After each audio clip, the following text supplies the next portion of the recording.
శ్రీరంగాచార్య గురవే అప్పలాచార్య సూనవే శ్రీభాష్యాది ప్రవాచ్యాయ దేశికాయ నమో నమః. మనకి పాఠం నేర్పే మహానుభావుడిని గురువు అంటాం. ఎవరండి గురువు అంటే? సూర్యుడే. గుశబ్దత్తు అంధకార, ఋషబ్దత్వాత్ నిరోధక. అది విశేషం. అలాంటి సూర్య భగవానుడు ఈ మాఘమాసమంతా కూడా శాసన చేస్తుంటాడు. ఆయనకున్న ఇంకో పేరు ఏమిటో తెలుసా అండి? శుచిషత్ వసుహు. శుచిషత్ అంటే శుచిగా ఉండాల్సింది ఏమిటి? యజ్ఞశాల. యజ్ఞశాల కట్టాము అంటే ఆ యజ్ఞము చేస్తుంటే సూర్యుడే దిగి వస్తాడు కర్మసాక్షి. శుచిషత్ వసుహు సంపద. అందుకనే చంటి పిల్లలకి 21 రోజు రాగానే వాడు లక్షాధికారి కొడుకైనా కూడా ఎండలో తిప్పండి అంటారు డాక్టర్లు. ఎందుకని?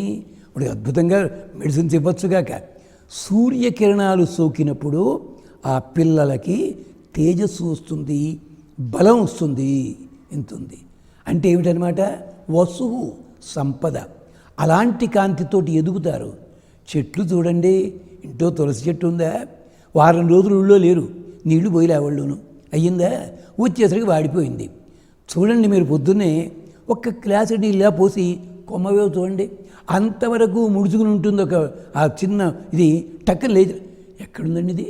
అంటే నీళ్లు పోసి పొయ్యగానే సూర్యభగవాని కాంతి చేత అలా పెడుతుంది అది. ఇవన్నీ ప్రత్యక్షంగా చూసినా మీరు నమ్మకపోతూ.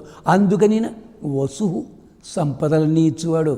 అందుకనే రాముడు పనిగట్టుకుని సూర్యవంశంలో పుట్టాడు. దేనికోసం?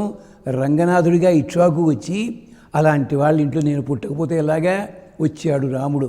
అందుకనే రాముడు ఎంత గొప్పగా సంపదలు ఇచ్చాడన్నది రామాయణంలో 70-80 చోట్లుంది. వసుహు సంపద.